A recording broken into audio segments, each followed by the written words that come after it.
G'day to you. This is Tony Ballinger from the Fighting Men of Rhodesia YouTube series. It's my great pleasure to have with me Rob Riddell from the SAS. He was a sergeant with that elite organization, and it really is a privilege to be able to speak to him today. Rob is in Louis Tricard in South Africa, and as you guys all know, I'm in Mud Island in Salisbury, Bambazonke. So, Rob, welcome to the show. How are you? Hi, Tony. Thanks a lot. Yeah, great. Thank you. You've got a nice warm temperature over there, I'm sure. Yes, it's been up to about 32 today, but luckily in my thatched house with all the trees, it's about 28 at the moment. Excellent, excellent. But What a nice lovely temperature. place to live in. It's got a bit of altitude and you get a bit of nice coolness in the evenings there and that type of thing. Yes, it's because we're on the southern side of the Soutpansberg Mountains. So we get this easterly wind funneling down the mountains, which brings a lot of relief. Oh, it's wonderful, wonderful, man. And Rob, tell us about where you were born and how you ended up in the army. Where did you go to school and that type of thing? Okay, Tony. Well, just briefly, we were all born in Bulawayo in the 50s, me and my three brothers.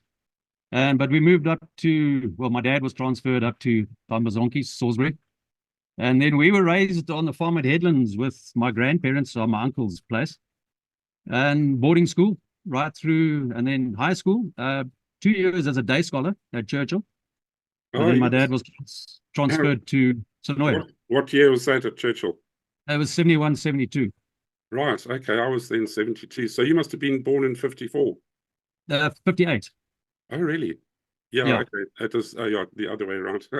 And Yeah, how many siblings did you have, brothers and sisters? I had three brothers. We were all very close together. And I know we were terrors. We were terrible. My poor mother. We gave her such a hard time. We were very high-spirited. I bet she loves you or loved you, if she's still alive, tremendously. Oh, no, yeah, no. Sadly, she passed away a couple of decades ago. But oh, dear, yeah. I think we probably wore her down. Oh, well, she went Okay. with love in her heart, yeah. Yeah, my dad was then, we Ministry of Roads, so he was transferred to Sonoya. Mm. And so I was a day scholar there until about Form 4, and then he was transferred back to Salisbury, and then I was a boarder for the last couple of years at Sonoya. Oh, right, yeah, nice. Great school, and I was actually chatting to one of the ex-Sonoya and squadron guys this week, Kevin Pott, and we were adding up, we've done it unofficially. It seems like Sonoya contributed the most number of guys into the SAS throughout its history. There's always a dispute between us and Guinea fowl, but some guys have done a more in-depth count, and they reckon that Sonoya's way ahead. But the year before I went in, the guys who were there the previous year, they'd come back, and I can still remember, I've even got the one piece of paper, Steve Donnelly and Andy Sonnerson gave us little lists of what to bring on recruits course, the boot polish, not nugget, you must use kiwi, all this sort of stuff, all these little tips. So by the time we got into the army, we were so psyched up. We knew what to expect, and coming out of boarding school, what Rhodesia was like, the food, the discipline, the sport. So, it wasn't a big jump into the military. Mm. That's a very pertinent point that you raised there, because all of us, we did cadets for the slightly older guys. There was that discipline right throughout our schooling, and whereas in some modern cities today, where guys are real city louts with long hair, and they haven't got that ethos built into them, have they? Yeah. Yeah. Well, the one other little tip which helped me on recruits course was 71, 72. I was in the pipe band at Churchill, so I knew how to drill and I knew how to bone boots. Yeah, which is what we did in the pipe band. So getting into the army, I already knew how to drill and how to bone boots, which was great. Fantastic. Yeah, carry on.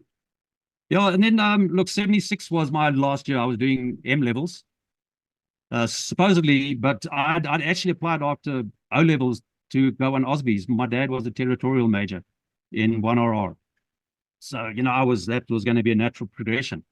But 76, halfway through the year, I've still got the newspaper. It said majority rule in 2 years. And I did my sum, and I knew it'll be School of Infantry, which is just over a year. Then you get posted to another unit. You can't go straight to SAS. So I took a decision to forego that, which I'm glad I did in retrospect. And I think I wrote my last exam on the Friday afternoon, and on Monday morning, my dad took me down to Rhodes Avenue to the recruiting office, and I signed up. Incredible. So I was mustered straight into C Squadron as my parent unit. Now, there must I be a process always of, wondered. there must have been a process of elimination at that point, Rob. No, you just go down and you sign up. As as soon as you assess Wow. a test. Mm. I attested with 2 POMs were there. I can remember the one guy was quite tall, but they didn't last long. Because I was there on the 29th of November, 76. So my course only began, I think, 1st or 2nd of February. So for those 2 months, we were the gardeners. We re-gravelled the empty yards. We repainted the sergeant's mess, and I got to know everyone and everything. And so during those months, and of course, my boots were worn in, my clothing was all the starch had been washed out. So by the time the course began, it was pretty simple.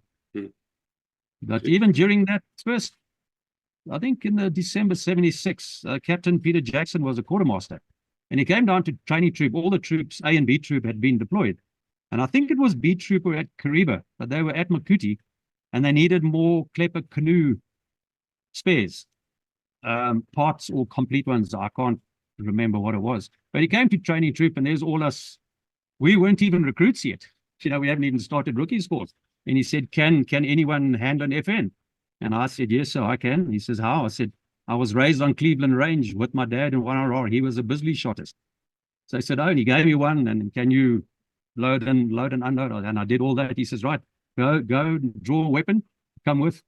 And we hopped in a Sabre, one of those, I think they were Series 2 petrol Land Rovers, those 4 cylinders. And we drove to Makuti. And I actually thought my life was at an end, because he drove like Jody Scheckter through, and those Sabres had no doors. So I'm hanging on for dear life around Makuti on those S-bends where there's normally an elephant as you come around the corner. But he was an absolute superb officer, treated you like a man, not a kid. I mean, I was only 18. But Peter Jackson was a decent man, a decent officer. Mm. And when we went there, loaded them off and jetted back to Salisbury in the same day. Mm. Jeez. So that was even before my recruit course began. Mm. Wow. Yeah, I guess they probably do look at you differently from the average recruits on other units, say. Yeah, I think so. Which was one of the motivations. One of the highlights at the beginning of our course was an ex-British SAS soldier and ex-mercenary, Peter McAleese. Now, Peter came to Rhodesia end of December 76, and he managed to, with much difficulty, if you read his book, managed to get sent to C Squadron. And there he met with Captain Rob Johnson, who was training officer. And you can see Rob Johnson liked him straight away. And he questioned Pete the whole month until the course began about how they do it in 22 SAS. And especially the close quarter combat. He grilled Peter a lot about that.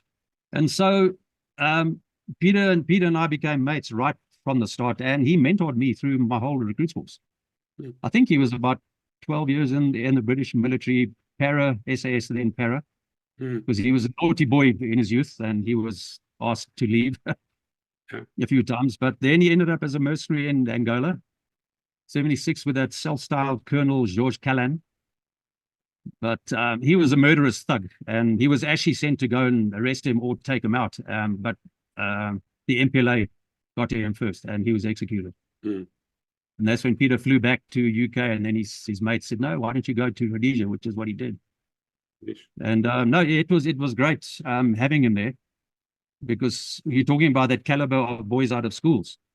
Yeah. Our drill sergeant was Andy Langley. He was an American. And for the 2 months I was there, I'd been heard, all the guys who were already passed, they were putting the fear of God into us, saying, oh, wait until star jump Langley gets you. Because that's all he did, star jumps. And we were just so petrified of this guy. And just a week before the course began, all the guys were flooding in from Llewellyn.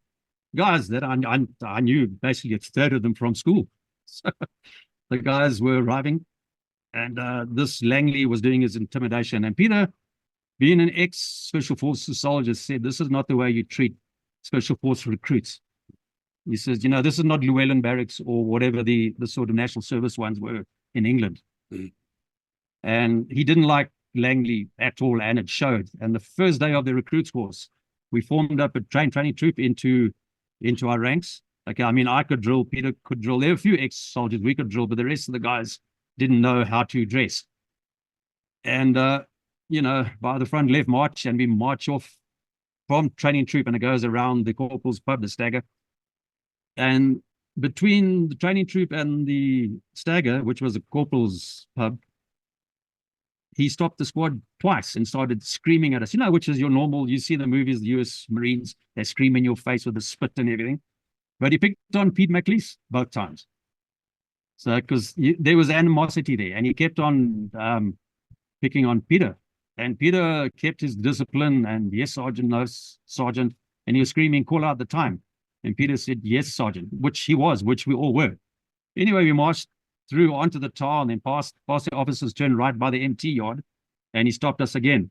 And he picked on McAleese, the old SAS guy, again.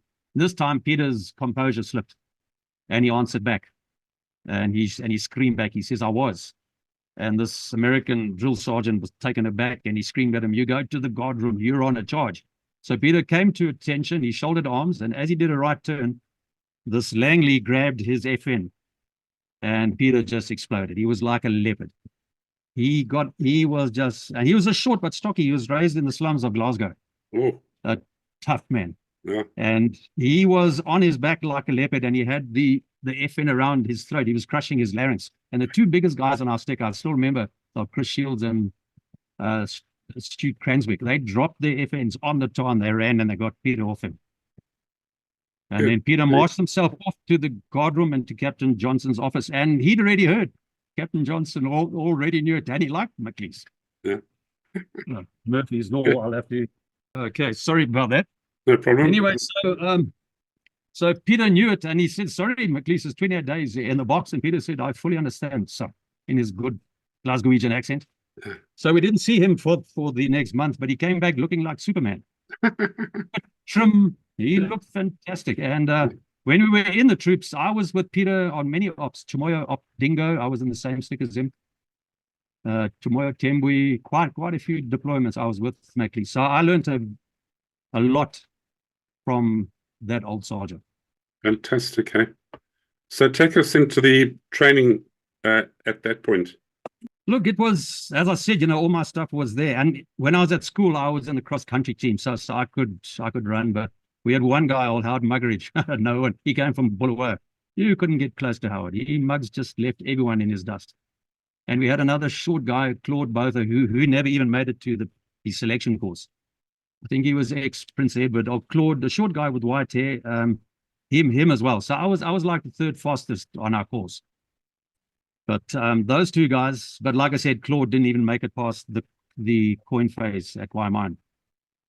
But, you know, that fitness doesn't count for like the speed march, because it takes a lot more than just being able to run on the speed march. A lot of guys did their training up at Inyanga. Did you go up there for any?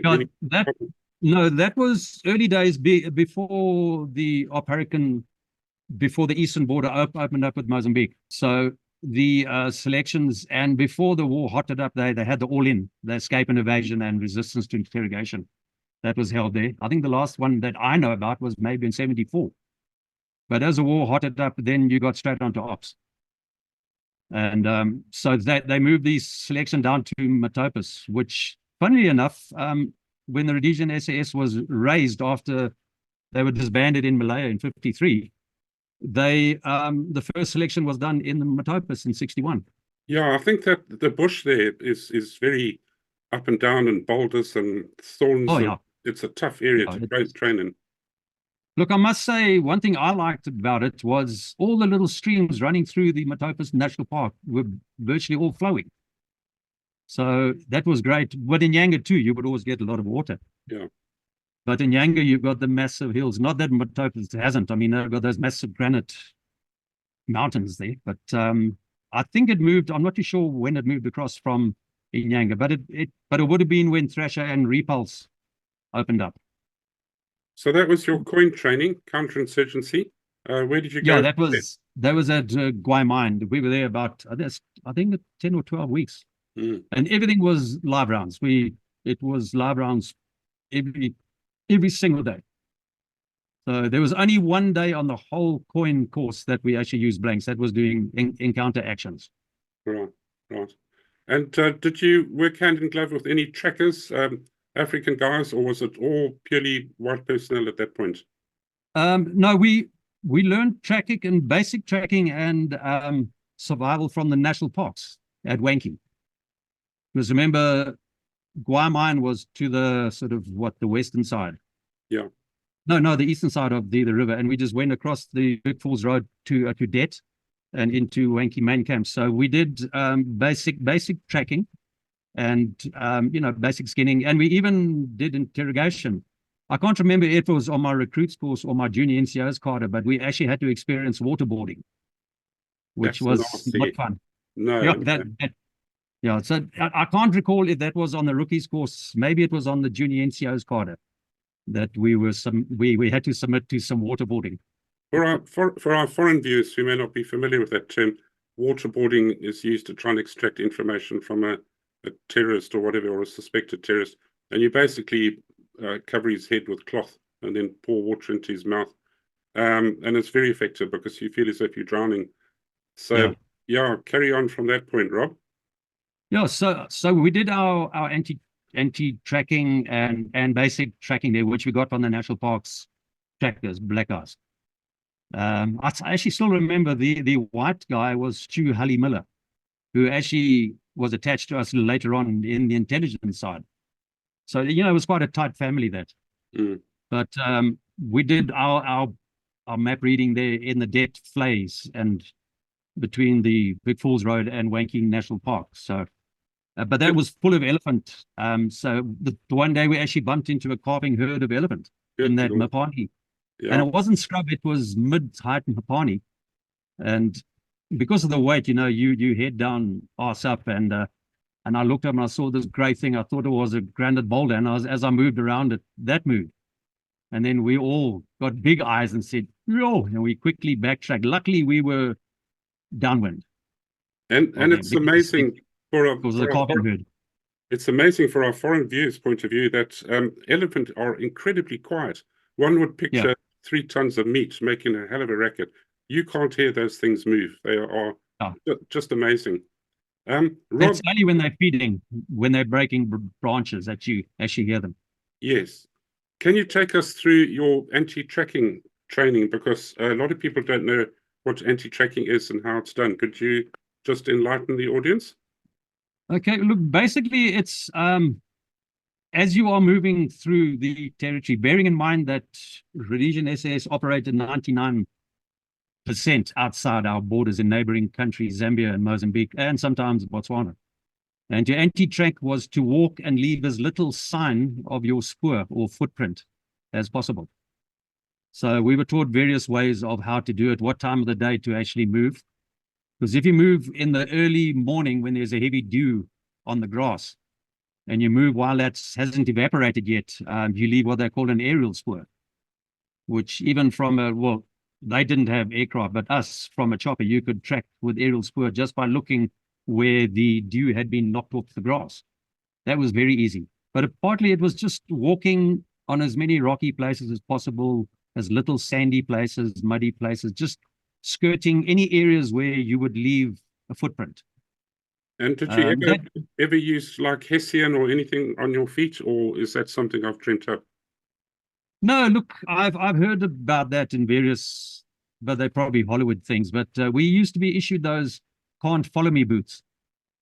I never liked mine. Ours were black. They were like our black tackies, what the foreigners call plimsolls, are all basketball boots. Yeah. But they were laced up quite high, and they had no sole. They were just a round rubber sole. But I didn't like them because, 1, they were black. They attracted the heat. And 2, they didn't have a heel. Oh. And even to this day, I struggle with inflamed Achilles tendons. And without a heel, I think that probably caused the problem in my youth was those things. But I didn't wear those much because they were not nice. And sitting in 40+ degree sun temperatures in the Zambezi Valley during the day, because we didn't walk during the day, and you're moving around the shade of a little, maybe a 6-inch mapani tree, our feet swelled up like incredibly in those horrible black can't follow me boots. But very, very few people actually wore theirs. Now, because your role as the SAS is principally sneaking up and observing things or maybe blowing things up, you had to be very, very sort of clandestine in your movements. What training went into that? How to find the right ground to observe from, that type of thing? Okay, it was basically, and I presume every unit would have learnt it. But I do remember one in our lectures was how things are seen. And that stayed with me my entire life. When you're in the bush, how do you see things? Because even now at this stage, I can go onto a friend's farm. I can look at the bush, but I can't see, which means our eyes got trained to looking past the foliage, looking through it. But that comes with repetition, with practice. Yeah. But I can still remember we were trained. I think there were 5 of them: shape, shadow, shine, silhouette. Shape, shine, silhouette. Shape, movement, shine, silhouette. They were all S's, weren't they? Except the last one was movement. What was an M? So it's shape, shine, shadow, silhouette, and there's always the one that escapes me. I know, I can't remember it. Shape, shine, shadow, silhouette, and then movement. But there was 6. Shadows. Shadows? Was it shadows? Yeah. Could be shape, shine. No, shape, shine, shadow, silhouette. Yeah. Anyway, there were those. So I still remember those after 50 years. Yeah. And then movement, and the one that stuck, even watching movies, is silhouette. Boy, the guy puts his head up over the skyline. You can see him from a mile away. Absolutely. But basically that was that. So it was the anti-tracking, and then how to move quietly. All our kit was not like modern kit I see now. They got Velcro on their pouches. Thank goodness we didn't have anything like that, because it would have been banned. Yeah. We just had the old-fashioned British reinforced sort of webbing going through a loop, or we had the Americans with the press buttons. A lot of our webbing we got from Captain Bob McKenzie, who brought it back from the States, ex-Vietnam era. My water bottle pouches, magazine pouches was all US, sort of 60s, 70s issue. But everything was taped down, nothing rattled, nothing squeaked. Even our little can openers you wear around your neck, it's got a little hook on a hinge. Even that, you put a tiny piece of tape between that and the main body, so that didn't go clink, clink, clink. So we could move. And years ago, we sat in the pub once and added up. It was about 120 to 130 pounds we used to carry on us, on our backs, including webbing and rifle. And you could move like that and you couldn't hear us. Everything was just, nothing rattled. And that's one of the other reasons I was having a chat with a mate down in Cape Town. Our RPDs, which we use 90% of the time, the Russian light machine gun, they came with a round metal magazine, metal drum for your 100-round belt. Most of us discarded those and used old British 44 pattern pouches, which we tied underneath the gun, because then it didn't knock into your abdomen as you walking for days after day, and it didn't rattle. And you could put a longer belt. We used to carry like a 150-round belt in that 44 pattern pouch. I think 44 and 48 patterns, those were the common ones. I remember when I was doing my coin at Osby's, the SAS recruits were our terrorists. And they did something, one guy did something wrong, I don't know, some infraction, and it was in a sandy riverbed. And the next thing is he had another pack piled up on top of his other one. And I think he had to carry another one in front of him. So he had 3 of your 120-pound packs. And he just waddled off down the river until he was out of sight, but I'll never forget that. Yeah, no, look, it was nasty. And going through the whole recruits course, our senior instructors were very excellent. Sergeant Mark Kruger, and Warrant Officer W.O. Paul Fisher. And we're going through all this hardship and the heat and the weight, and we just said, this can't be, how do you do this? And the guys who were trained said, ops are worse. We never believed them. We said, no, that can't be. How can it be worse than this? And they kept on saying, ops are worse. Mm. And it was. When you get deployed deep into Mos or Zambia, but you're mine laying, so you're carrying 3 landmines apart on top of all your kit. And if you're the radio operator, that TOP-48, That's the bugger. oh, that weight was just, but we were young and we were strong and and we all managed it. I did a stupid thing once. A guy was transmitting on a TR-48 and I held the aerial. Geez, that gave me a whack. I tell you, I didn't realize it would do that. But okay. A bit of humor there. So I assume you didn't really do a conventional phase like us and regular infantry would have done, because you would have been more specialized into other stuff. Would you? Yeah. Or did you do? I've still got all my files still, because luckily in 1980 I flew all my stuff down with the SAF when we moved to the Reggies. I've still got my stuff, and in there we've got the theory of platoon. I've got all the orders cards still, platoon and section battles, which is conventional, but I don't recall ever doing anything with it. We were just solely coin. And even when we did 106 anti-tank, that's basically trainers, because we never really used it. But it trained us in that, because they are a conventional weapon, the anti-tank 106. But we did the full course. But on our basics, no, we didn't do. I don't recall doing any conventional training. We never dug trenches, not like the South African Army. Shame. Oh yeah, they loved their trenches, didn't they? Oh, everywhere. And Lahutla in the Northern Cape, that is hot and dry. It's desert, and boy, oh boy, they had to dig trenches. And in winters there, it's freezing, or the water bottles freeze. Luckily, we didn't have that in Rhodesia. So moving forward, did you then go through a rev stage, or was this coin after the rev, or how did that work? We did. Okay, we did our 6 weeks basic at Cranbourne in Salisbury. It was Cleveland Range, and then running back from Cleveland all the way back to Cranbourne, and the normal 6 weeks. And after just a very, very short R&R, then we all drove in convoy to Bulawayo, slept there, and then drove up to Guai Mine. I think we were there for another 10 or 12 weeks. We did all coin and the national parks with the tracking. And then we moved on to Llewellyn Barracks for the start of the selection week, which started with what they call the pre-rev. It was 36 hours pre-rev, which is 36 hours of PT. No eating, drinking, or sitting down. Now, if we think back now, that's a case for the human rights in The Hague, if you want to think about it. Yeah. But it was severe. I think we started early Saturday morning. Could have been 6 o'clock, could have been 8 o'clock. I can't recall. It went through the whole day.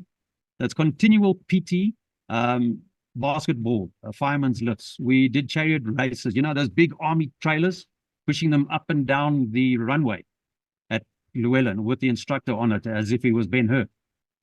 So up and down, up and down. So it's all just to physically drain you. And then throughout the program, then they stop you and they give you an intellectual quiz. And they ask you to solve a puzzle. As you get more and more fatigued, then they would throw these mental tricks at you. But you get into a zone, you just become like a zombie. You just take the abuse, you roll with the punches, and you go. Until Saturday night, I can't remember if it was before or after the swimming, but it's winter time. We're talking May. So you know what Llewellyn Barrack is like. I mean, in history, they've had snow at the School of Infantry in Wello. Yeah. It has snow there, so it can get a bit cold. Yeah. And so this was May, and they truck us to Methuen Barracks, which was the barracks for the RAR, close to the main Salisbury Road. I don't know how many Ks away. You might know. What's it, 10, 12 Ks away? Yeah, about that. We went to the RAR barracks, and they had a swimming pool there, which is not used. So it was basically a swimming pool of slime. Horrible, dirty water. Yeah. And throughout the whole 36 hours, you've got your FN rifle and you've got your steel ball. There was a roller mills at Guai Mine. So they gave us each one roller ball, which we couldn't put down. You had to carry that with you the whole time. Everything you did, you had to carry your ball and your rifle. And remember, we didn't use slings. I don't know about the rest of the army, but I know RLI didn't, SAS didn't. You didn't use a sling on your rifle. No. So you had to carry it all and do all these things. Obviously, when we're pushing trailers, then we had to lay our weapons down in formation, but we had to keep our ball. And we got swimming now we haven't drunk. Now the temptation is you're going to drink that water, but it was basically green slime. It was disgusting. And I can't even recall, I might have washed my mouth out and spat it out. I can't even remember. But you go through this in and out, and because of the fatigue, the instructor will tell you, they form you up in formation, and they're all screaming and shouting, and they say, when I say move, you will drop your weapon or what, you will jump into the pool, you'll take off your kit, and you will swim to the other side with your ball. And then the instructor screams, go. And people move. He says, I didn't say go. I mean, so you're so fatigued, they give you the wrong word and people react. So they punish you more sit-ups or press-ups. I can't even remember what it was. And eventually, and it's freezing cold. So you're dehydrated in this freezing water. And eventually they said, right, you have got 2 minutes to get dressed. And they count it out and they harass you and that. And when everyone's dressed, then you form up in formation. They say, right, about turn. Now we think we're going to do a left turn and march out. No, about turn, we're facing the swimming pool. And they say, I can't remember the instruction for laying down your weapon. You have to do it as a squad. Lay down weapons. Now you're in your kit with your ball and they're right. And you're in your tackies, your socks, all your shorts and your vest. Line up on the edge of the pool. Right. When I say go, you will jump in and swim to the other side. That's when a lot of people just crack. They just say, that's it, had enough. Because the cold. And okay, we bit the bullet, went in, got out. Now we're freezing cold, and they stand us on the back of the trucks. They drive us back to Llewellyn at full speed. We're not allowed to sit down. We have to stand up, holding on to the roll bars. Wow. So that was, even when I was instructing a couple of years later, that was where you get the biggest amount of guys falling out. Yeah, yeah. They've taken that abuse the whole day and the whole night, and now they must dive into this freezing pool with their clothes on. So, I think it's cold and sleep is what really breaks you, isn't it? Lack of sleep. Well, then they took us back, and the instructors were brying buffalo steaks. Oh, we're no. talking 3-inch steaks, and they made us crowd around the brine. And we had to get the smoke in our faces. And you smell that. They say, Riddell, you want some? You want some? Well, they offer you cocoa and cokes and tea. If you accept it, you're out. Yeah. So mentally, they just break you, and they tuck into these beautiful, thick buffalo steaks from Wanky. So, Wow. but I mean, you just get into a zone and you just shut down. You just shut down. And then they hang you up from the rafters by your hands and they interrogate you. But we were warned previously by other guys. If they ask you if you've got a sister, say no. Because the mental abuse that they heap on someone that's got a sister, I wouldn't repeat it on this platform. And it's all designed to see how much insult, how much you can actually take. Yeah. And a few guys did crack like that. If you start insulting the nearest and dearest, then they sort of lose it. But we had been forewarned, luckily.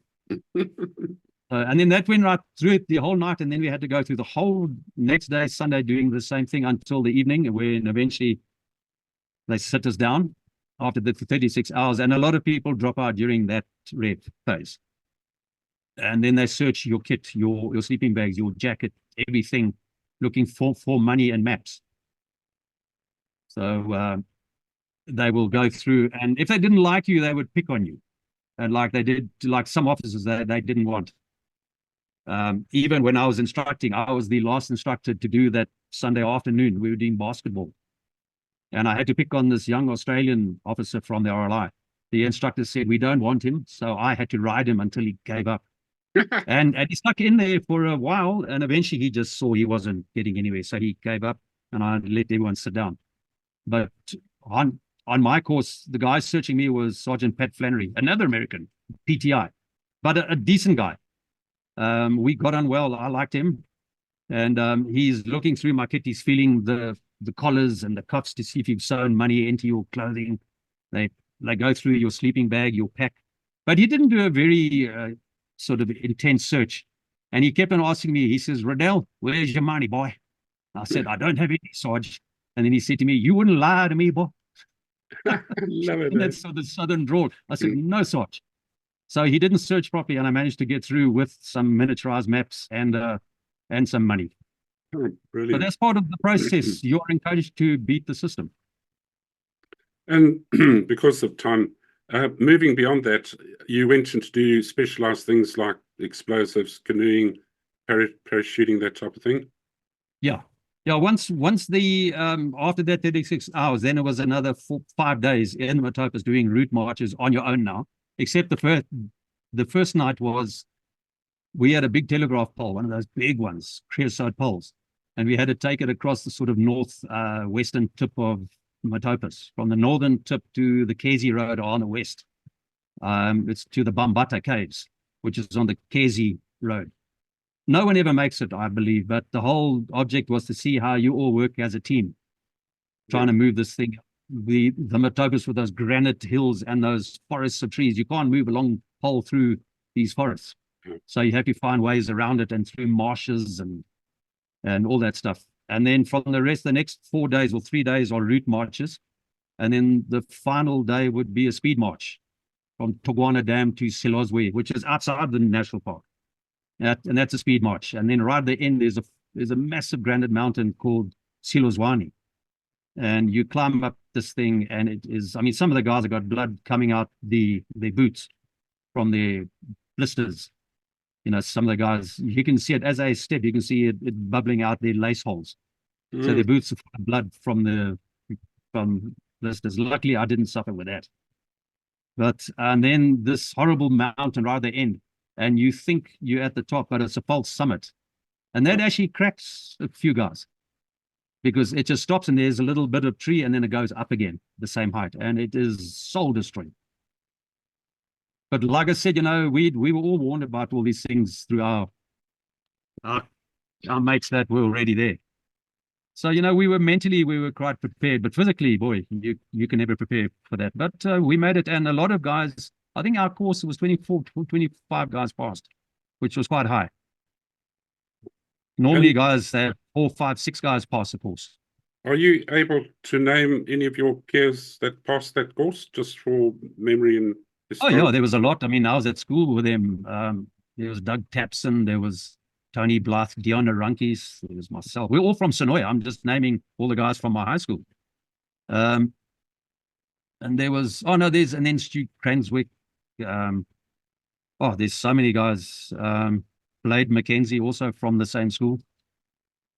So no, there were a hell of a lot of guys. You know, you have to sit back after all these 50 years. You must try and think a bit. But and what was we then went back. We did R&R. We passed the last day was from the police camp, and there's a caravan park there to the Moth Shrine, and then we had to climb the hill. But you had to get there within a certain time, and then you're told whether you passed or failed. But I did have my miniaturized maps that that my dad had done, because he was in the Ministry of Roads in the drafting department. So he photocopied and downscaled them to like an A4 size. And I had an old burnt projector lens. You know, when you're at school, you're watching, then on the screen, you see all these bubbles. Yeah. Because the heat of the projector had burnt the lens. So I had one of those. And I managed to sneak it through. And as we were leaving on the last day, I said to old Muggs, the fastest runner on our course, I said, "Come, Muggs, let's hang back." And I said, "Check here. There's a track," because we're not allowed to walk on roads during selection. Yeah. You're not allowed to. If you're caught on a road, you'd be kicked off. So we sort of hung back, tried to see where the instructors were with their vehicles. And we took this one road, but a couple of guys tagged on to behind us. I can't remember who they were. But we were quite a few hundred meters in front of them, and next we heard a truck, and the instructors came along, and they ducked into the road. And Mark Kruger was, had one of those faces. It was, "Yes, sir," and he was scary. And he points at the bush with his rifle. He says, "Come out, or I'll shoot." And he would shoot right into the bush. So those guys came out, and they drove up to where we were hiding, and they also did the same thing. And we knew that Mark would start shooting. So we came out, we surrendered. They took us all the way back to the cop shop. They said, "Right, go." So now we knew there was no ways we could make it from there to the shrine in time. There's no ways humanly possible. We walked down to the caravan park, and there was some elderly guy. Well, when I say elderly, he was probably in his 40s. I mean, we only 18. And he had his 2 or 3 young daughters there, which didn't interest at all. Quite strange. And we said to him, "Sir, we're doing an exercise here, and we have to get to the Moth Shrine in a certain time. Do you think you could give us a lift?" We thought we'd fooled him. He said, "Yeah, just get in the back of his camper van, He turned out to be the greenskeeper for 2RR in Fort Victoria. So he probably knew we were on selection, but he played along. And we got in the back with our packs, and we drove all the way on the tar roads to the shrine. But there's all these dips, all those low-level bridges, and we debussed on the move. But we told them, don't stop the vehicle. We went through a dip very slowly. We chucked out our packs and we bailed out, and we climbed to the top of the koppie above the Moth Shrine. And Captain Johnson called every guy out by name. And when he called myself and Muggs, he just gave us this long, piercing look with a little smile on his face. And he nodded his head. He says, "Well done, boys. You passed." But he knew we had to make a plan. And we made a plan, and we were in court, which is part of the sort of ethos of the unit. Make a plan. Circumstances make you think outside the box, and that's what they're looking for. Yeah. So, Um, and then we drove back. I can remember I was so fatigued. I closed my eyes. I fell out on the back of the truck, and they woke me up at Guelo at the WBS canteen. I'd been sleeping the whole way on the back of the truck, and my eyelids were sunburned. The only time in my entire life that's happened. I've never had that. I've never heard of anyone who's had burnt eyelids. And then from there we went back R&R, and then we immediately started our basic static line course, which Right. I think we did nine jumps. I think it was. I think we'll move beyond that, because we have had other guys talk on the jumps. Yeah. My only question on that really is, what did it feel like on your first jump?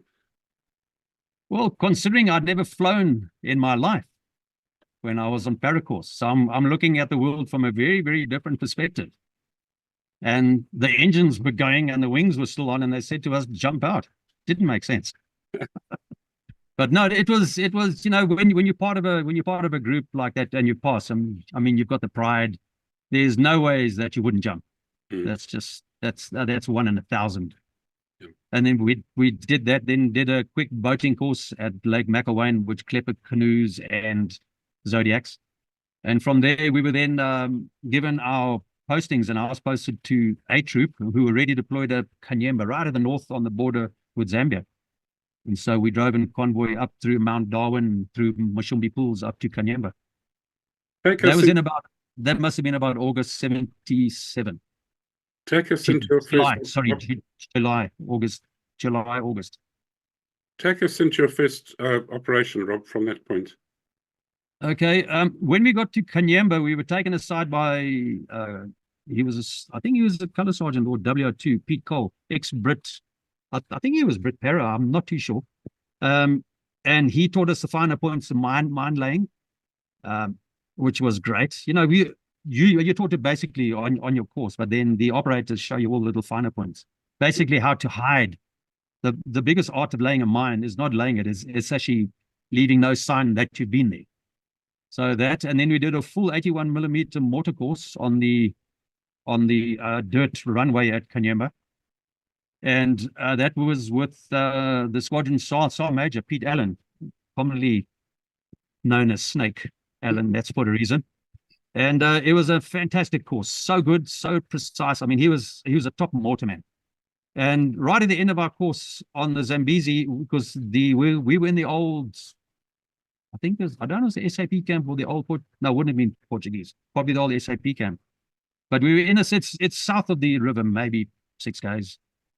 And there was an OP we had on the Zambezi looking for river crossings. So they were already on high ground. And the police camp on the southern bank of the Zambezi took direct, I think, recoilless rifle fire from the Zambian side. So they had a beautiful police bar there right on the river banks, and they were hitting that with recoilless rifles, maybe 82mm mortars. So we were there. So we deployed on the runway, and we just finished our course. So we were spot on, and we just freshly trained, and we mortared the Zambian side so effectively that the hunter was upstairs. He was about to put in a strike, but we hit bullseye, all these big explosions and smoke. And the hunter said, "Okay, thanks, chaps. I'm going back for breakfast." And he scuttled back to his home base. I think they base at Guelo. So that was that was a beautiful end to our course. And we silenced the Zambian side. And then shortly afterwards, we were deployed on an ambush snatch on the Zambian side of the river with Colour Sergeant Daryl Watt. Daryl was our stick leader, but we had an honorary, I think he was a major, Harry Harvey. He was SAS badge, but he was from KG6, but he came along on the op. So we deployed across the Zambezi with Alouettes. I'm not too sure how far south of the river, I mean north of the river. It couldn't have been that far because we had to ambush. There was a dirt track between Faira, which is on the border with Mozambique and Zambia, to Kavalamanja, which is upstream, which was attacked about 4 months later by the SAS and the RLR. There was another zipper camp there. And we deployed, and I think we slept the one night in the bush in this very, very mountainous areas. Are you familiar with the Chiwori Mountains in the northern part of Zimbabwe? No, that's one area I never went into, Rob.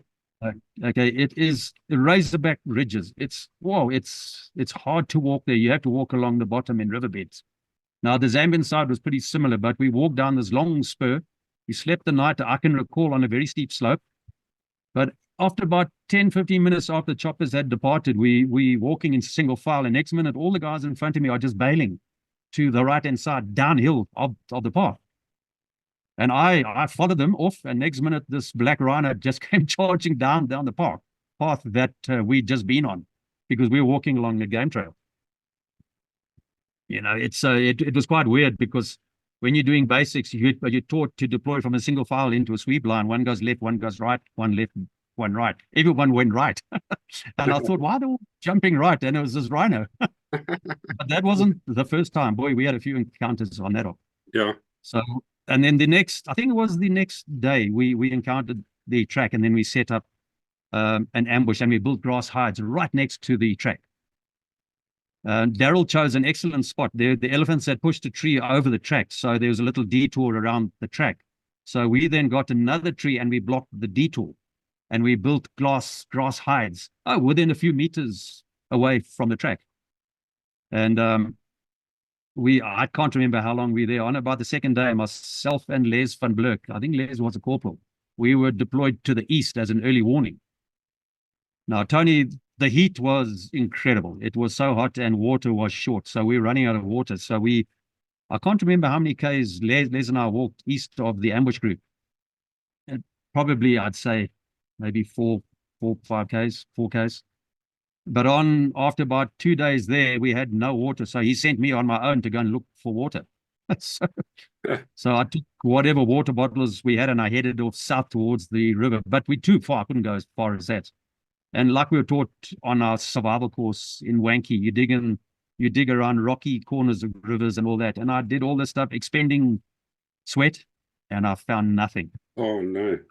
But, we'd been taught well at Gwai, and during my sojourn on my own, I was marking trees and outcrops and that.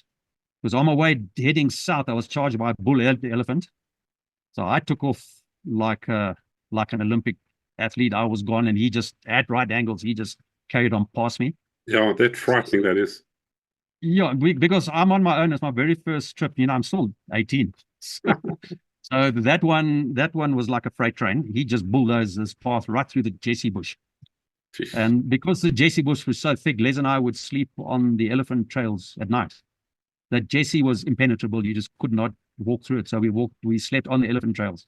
Mm. But that day I didn't find water, and it's sort of late afternoon, and I can remember the sun was setting on my western side, my eastern side, my left shoulder, and beautiful waving grass. I can still picture it. But my sixth sense, the hair on the back of my neck was standing up. And I kept on looking around, and I thought, oh dear, it's the enemy. And I kept on looking around, and one day, and then I'm walking fast, and I stopped in some shadow of this thick copse of trees, and I look, and in the grass above I saw these little black bumps going up and down, just up and down. And it took me a while, and I realized, geez, I was being tracked by a pack of Cape hunting dogs, the wild dogs. Whoa. And I could see above the grass, I could see their ears going dum, dum, up and down. And then I thought, oh, what am I going to do now? I started walking faster and faster, looking behind me, and they were still on my spur. I'm armed, but if I open fire with one round. That's me gone. I'm out the unit. So thank God they must have picked up the scent of something else, because all of a sudden they veered off towards the west and they were all gone. And I found my way back to Les. I mean, one guy in the middle of the African bush, and I went straight to him. So we'd been trained very well in Gwai. It becomes like instinct. But that was a very, very nervy day. And every night we were just hassled by hyenas. You know, Les and I would lie down on the elephant trail, and you hear this whoop around you, and it goes in like this circle, but and they get closer and closer every sort of circle that they do until you can smell them. Yeah. You just sit up. You sit up and you're sleeping. Well, we're not sleeping in the bag. It's too hot. You sit up and then they're off through the bush. And this went on for, I don't know, must have been 3 nights, and eventually we were radioed, come back to the ambush group. We only moved at night, and as we left, I kept on looking behind me, and in moonlight I saw this big shape. And I said to Les, I said, Corporal, is this one of those hyenas that's been hassling us? And we looked, we couldn't make out, but as we got close to the ambush group, we went through our procedure on the A76s, you know, just we coming in, because you have to radio, otherwise you'll be shot. And we came in and we saw the guys. We said, oh man, you must see the size of this hyena that's been following us. Next minute, the hyena charged. It was a rhino. Oh. And he followed us all the way from our early warning, all the way back to the ambush group. So you see all these heavy SAS guys trying to climb these sort of 3-inch thick mapani trees. Yeah. Boy, did they give me a stick about that one. Yeah. It took a long time. That would have made a good T-shirt imprint, and a skinny little thing with 3 guys on top. Yeah. A rhino. Yeah. But it was, and then, you know, eventually after, I don't know how many days, the ambush was initiated, and a sort of Russian Jeep came through with about six occupants, and we sort of nabbed them. I mean, at point blank range, I mean, within 2 meters away. So there was nothing they could do. And then we walked them out, and it took a few days, and then we got rid of the evidence. We burnt the ambush site, and then got uplifted. And that was my first op. And after that op, we were then given our colors. So we were badged with the belt and the parade. Wow. Did an actual op before the badging. Very nice. Now, what you had to, yeah, but you had to do an op to get badged. And then you didn't get badged once you passed selection, but you had to either do an all-in the old days, or you had to do an op. Right. So what happened after that, Rob? What was your next op? Well, we went back. I remember we went back to Salisbury on R&R, and then I believe we then deployed up to Motoko. Now, we're talking October 77, and the heat was incredible. What's it, 5, I think, Motoko. We were deployed with the RLI, and I can remember they had this canteen. They had hamburgers. They could get milkshakes. SAS, you had nothing. There's no beers at night. You just got your brew and your coffee with your meal or your tea. And we thought this was, you know, luxury. So these guys, but I can't remember before or after we were deployed. Bob McKenzie, Captain Bob McKenzie, who was the OC of A Troop, he deployed, I think we were 1 stick. Remember, an Alouette could only carry 4 guys. We were maybe 2 sticks. So 2 allos. We flew from Motoko right over Mushumbi, right into the Zambezi Valley towards the train. It's that feature that's in the middle, south between Kabura Bassa and Mukumbura. There's that mountain range, which from our border looks like an old Western locomotive. It was used on many ops as staging areas and refueling areas many times. But we deployed onto it, and our target was, I think, a high-ranking Frelimo officer from the town south of the Kabura Bassa, Magwe. Now, between Magwe, it headed south towards the Rhodesian border at Mukumbura. And we deployed onto the train on 2 Alouettes. And I can remember, because the heat was so intense, the ops were 3 days long. That's what Bob deployed us for. I can recall in the chopper, the tech showed me the temperature flying at altitude. It was probably a few hundred meters up. At cruising speed, what's it, 60, 70 knots? It was 113 degrees Fahrenheit in the chopper. Good Lord. When we hit the ground, it must have jumped at least 10 degrees. It was unbelievable. Tony Johnson dropped within 3 hours from heat fatigue. I've never in my life experienced heat like that. It was just mind-blowing. It's probably Jeddah in summertime in Saudi Arabia. And we didn't carry on that op 3 days. I can recall I didn't take any of our rats, any bully beef, any Hungarian goulash. All I took was orange segments. That's it. You know, those orange segments. Yeah, they were wonderful. Tins. And opening my first tin, every bee within 100 Ks descended onto my tin. And I had this big swarm on my hand. I didn't get stung. They were just looking for the moisture. Yeah. So we shooed them away. And underneath, I've still got that little mozzie net you put over your head to keep the Mopani flies away. Then I managed to consume it. But shame, Tony collapsed after 3 hours and he had to be casevaced. Good Lord. And I spoke to Tony in Hereford in about 2016. And we spoke about that op, and he said he did something which we in those days in the 70s never knew about. It was called overhydration. Wow. He'd sat at the jock and he had drunk so much liquid that he overhydrated himself. I do believe from that Dr. Tim Noakes, that runner, that's the first deaths in the Comrade Marathon were from overhydration. These two women died in Addington Hospital. They overhydrate. I think something like your blood platelets float or something. I'm no medical guy. Oh. But that's what he succumbed. And Tony said, we didn't know about it in those days. Remember, you and I, school and army, were given Delta Prim on was it Thursdays, and we had salt tablets every week. That's the only treatment that we had, or prophylactic. Yeah. And Tony basically overhydrated. So he was casevaced, and then we were too far from the road. We couldn't see it. Well, it's a track heading north-south. So I can't remember who the stick leader and the other guys in my stick were, sadly. So we climbed down the train the next day and we started heading west towards that track. We reached it after, I mean, we're talking in this incredible heat. It's just unbelievable heat. I don't know how long it took us, maybe a day to reach that track. And then we started to lay mines and set up an ambush position. And the following day, I think it was, the Hawker Hunter upstairs radioed us and said, boys, you better skedaddle. Our target was being escorted by a Frelimo company on either side of the road. They were walking on either side in case of ambushes. So we laid APs on the game trails next to the road. We didn't lay mines on the road. We put them all on the game trails where the Frelimo would be sweeping. And that's the only time in my whole time in the SAS that we ever laid APs. So we laid APs and then skedaddled back east for another day and a night. And then the next day we were picked up by Alouettes. But it was like manna from heaven. That's when I got to know this chopper tech was Bruce Jamison. And in that heat, he's leaning out of this chopper with a frozen Coca-Cola dripping ice off it. I tell you, the man was an angel. We were mates ever since. Wow. Were those... That was just unbelievable. The heat was just indescribable. Were those AP mines made in Rhodesia or were they South African? And describe how you armed them.